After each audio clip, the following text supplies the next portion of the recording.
येनाक्षरसमाम्नायम् अधिगम्य महेश्वरात् कृत्स्नं व्याकरणं प्रोक्तं तस्मै पाणिनये नमः। येन धौता गिरः पुंसां विमलैः शब्दवारिभिः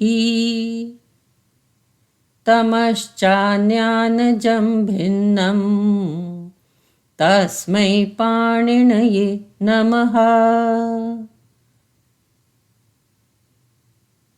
वाक्यकारं वररुचिं भाष्यकारं पतञ्जलिं पाणिनिं सूत्रकारं च प्रणतोऽस्मि मुनित्रयम्।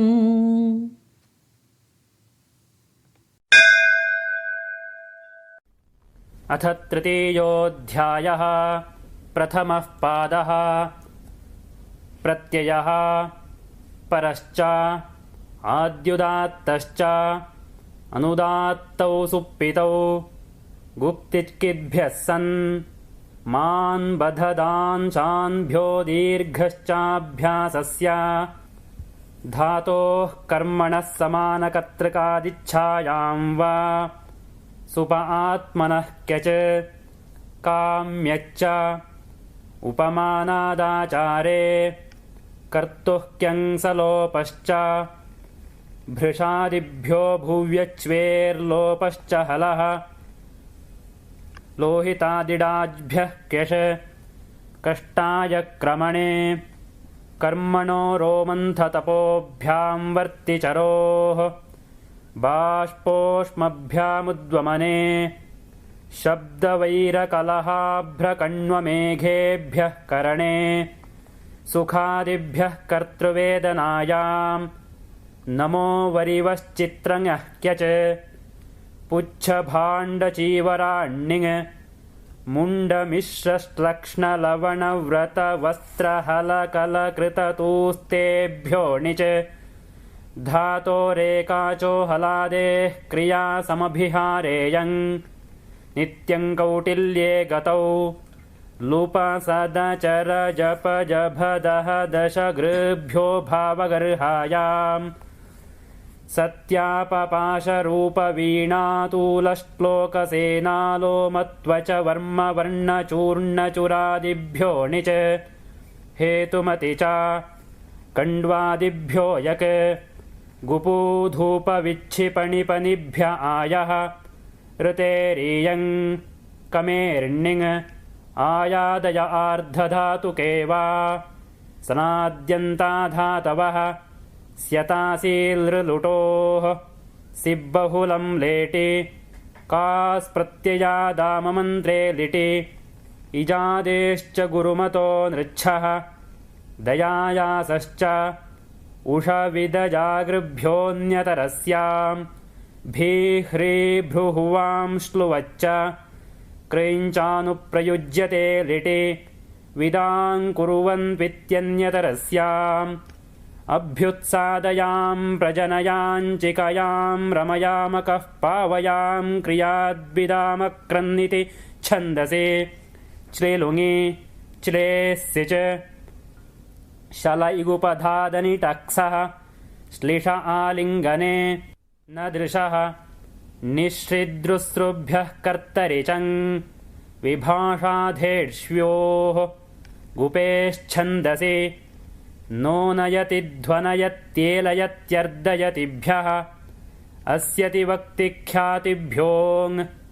लिपिसि चिह्वश्च आत्मनेपदेष्वन्यतरस्यां पुषादिद्युताद्लुदितः परस्मैपदेषु सर्तिशास्त्यर्तिभ्यश्च इरितो वा जृस्तम्भुमृचुम्लुचुग्लुचुग्लुचुग्लुञ्चुष्वेभ्यश्च कृमृदृरुहिभ्यश्छन्दसि चिन्ते पदः दीपजनबुधपूरितायिप्यायिभ्योऽन्यतरस्याम् अचः कर्मकर्तरे दुहश्च न रुधः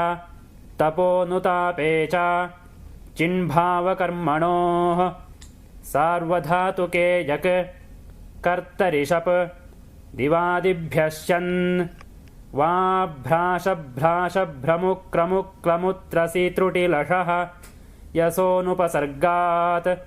संयसश्च स्वादिभ्यश्नुः श्रुवश्च अक्षोऽन्यतरस्यां तनूकरणे तक्षः तुदादिभ्यश्चः रुधादिभ्यश्नम् तनादिकृञ्भ्य उः धिन्मिकृण्व्योरच क्रियादिभ्यश्ना स्तन्भुस्तुन्भुस्कम्भुस्कुन्भुस्कुञ्भ्यश्नुश्च हलश्नश्चानज्झौ छन्दसि शायजपि व्यत्ययो बहुलं लिङ्याशिष्यं कर्मवत्कर्मणा तुल्यक्रियः तपस्तपः कर्मकस्यैव न दुहस्नुनमान्यक्षिणौ कुशिरजोः प्राचांशन्परस्मैपदं च धातोः तत्रोपपदं सप्तमीस्थं कृदतिं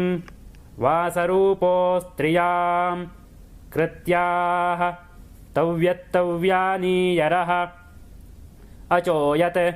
पोरदुपधात् शकिसहोश्च गदमदचरयमश्चानुपसर्गे अवद्यपण्यवर्या गर्ह्यपणितव्यानिरोधेषु वह्यं करणम् अर्यस्वामिवैश्ययोः उपसर्याकाल्या प्रजने अजर्यं सङ्गतं वदस्सु पिक्यप् च भुवो भावे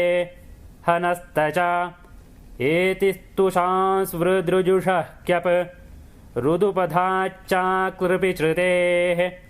ईचखनः भ्रुयो संज्ञायां मृजेर्विभाषा राजसूयसूर्यमृषोद्यरुच्यकुप्यकुष्टपच्याव्यथ्याः भिद्योऽध्यौ नदे पुष्यसिद्ध्यौ नक्षत्रे विपूय विनीयजित्या मुञ्जकल्कहलिषो प्रत्यपिभ्यां ग्रहेश्छन्दसि पदास्वैरिबाह्यापक्ष्येषु च विभाषाकृवृषोः युग्यं च पत्रे अमावस्यदन्यतरस्यां छन्दसि निष्टर्क्य देवहूयप्रणीयोन्नीयोच्छिष्य मर्यस्तर्याध्वर्यखन्यखान्य देवयज्ञा पृच्छ प्रतिशीव्य ब्रह्मवाद्यभाव्यस्ताव्योपचाय्य प्रीडानि ऋहलोऽर्ण्यत् ओरावश्यके आसुयुवपिरपिलपित्रपि चमश्च आनाय्यो नित्ये प्रणाय्यो सम्मतौ पाय्यसान्नाय्य निकाय्य धाय्य मानहविर्निवास सामिधेनीषो क्रतौ कुण्डपाय्य सञ्चाय्यौ अग्नौ परिचाय्योपचाय्य समूह्याः चित्याग्निचित्ये च न्वुल्तृचौ नन्दिग्रहिपचादिभ्योऽल्युणिन्यचः इगुपधज्ञा प्रीकिरः कः आतश्चोपसर्गे पाघ्राध्माधेर्दृशः अनुपसर्गाल्लिम्पविन्दधारि पारि वेद्युदेजि चेति साति साहिभ्यश्च ददाति दधात्योर्विभाषा ज्वलिति कसन्तेभ्योऽणः स्याद्वधासृसंस्रवतीर्णवसा वहृलिहश्लिषश्वसश्च दुन्योरनुपसर्गे विभाषाग्रहः गेहेकः शिल्पिनिष्वन् गस्थकन् न्युट्च हश्च व्रीहिकालयोः पृसुल्वः समभिहारे वुन् आशिषि च प्रत्ययो मुण्डविदान् दीपजनक्र्यादिभ्यो वद्ययुग्यं च स्याद्व्यधादशा इति प्रथमः पादः। येनाक्षरसमाम्नायम् अधिगम्य महेश्वरात् कृत्स्नं व्याकरणं प्रोक्तं तस्मै पाणिनये नमः। येन धौता गिरः पुंसां विमलैः शब्दवारिभिः तमश्चान्यानजं भिन्नं तस्मै पाणिनये नमः। वाक्यकारं वररुचिं भाष्यकारं पतञ्जलिं पाणिनिं सूत्रकारं च प्रणतोऽस्मि मुनित्रयम्।